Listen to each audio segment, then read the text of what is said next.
কাতার নারী ক্রিকেট দলের প্রধান কোচের দায়িত্ব নিলেন বাংলাদেশের ফাতেমাতুজ জোহরা। মালদ্বীপ ও চীনের কোচিং দায়িত্বের পর আন্তর্জাতিক কোচিংয়ে তার এই সাফল্য দেশের জন্য বয়ে আনছে নতুন গৌরব। কাতারে আগে হয়তো অত বেশি জনপ্রিয়তা ছিল না, বাট আমি আসার পরে যেটা মনে হলো যে ছেলেদের হয়তো জনপ্রিয়তাটা বেশি ছিল মেয়েদের ক্রিকেটের তুলনায়। বাট এখন কাতার ক্রিকেট অ্যাসোসিয়েশন সমান তালে ছেলে এবং মেয়েদের ক্রিকেটকে জনপ্রিয় করতে এবং তাদেরকে একটা ইন্টারন্যাশনাল প্ল্যাটফর্মে একটা প্রতিনিধিত্ব করতে পারে বা একটা সুনাম নিয়ে আসতে পারে, এটা নিয়ে ওরা এখন খুব বেশি সিরিয়াস। ফাতেমাতুজ জোহরার আন্তর্জাতিক ক্রিকেটে অভিষেক হয় 2007 সালে। তবে খেলোয়াড় হিসেবে ক্যারিয়ার দীর্ঘ হয়নি। মাত্র 3টি ওয়ানডে খেলেই ইতি টানেন আন্তর্জাতিক ক্যারিয়ারের। তবে খেলোয়াড়ি জীবন সংক্ষিপ্ত হলেও কোচিংয়ে তিনি এক উজ্জ্বল নাম। আইসিসি এখন ছেলেদের পাশাপাশি মেয়েদের ক্রিকেট, নট অনলি মেয়েদের ক্রিকেট, মেয়েদের স্পোর্টস নিয়ে অনেক বেশি মনোযোগী। এবং আপনি যদি লক্ষ্য করেন যে আগে শুধু ওডিআই উইমেন্স ওয়ার্ল্ড কাপ ছিল, এখন কিন্তু টি20 ওয়ার্ল্ড কাপ হয় এবং প্রত্যেক ইয়ারে অনেকগুলো ইভেন্ট হচ্ছে। তো তার মানে হচ্ছে কি যে নারী ক্রিকেটটা নিয়ে ওরা অনেক বেশি সজাগ এখন এবং অনেক বেশি পরিকল্পনা আইসিসি হাতে নিয়েছে।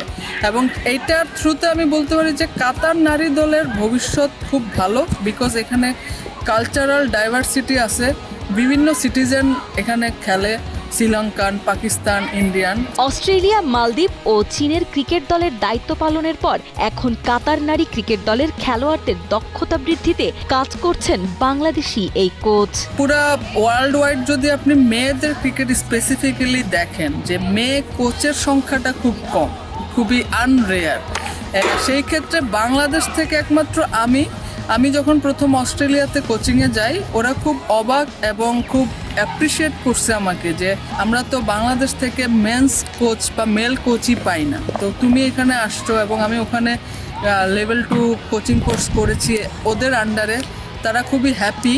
এবং এখন যে কাতারে আসছি, আমি কিন্তু তার আগে চায়নায় ছিলাম, ওখানে আমি একটা বেসমেন্ট বা প্ল্যাটফর্ম করে দিয়ে আসছি। এখন আমি কাতারে হেড কোচ হিসেবে জয়েন করেছি। আমার একটা ভবিষ্যৎ পরিকল্পনা আছে যে কাতার টিমটাকে আমি র্যাঙ্কিংয়ে অ্যাটলিস্ট বিলো 40 এই র্যাঙ্কিংয়ে আমি নিয়ে আসবো। সো এই উপলক্ষেই কিন্তু আমার আসলে এই কাতার ক্রিকেটে জয়েন করা।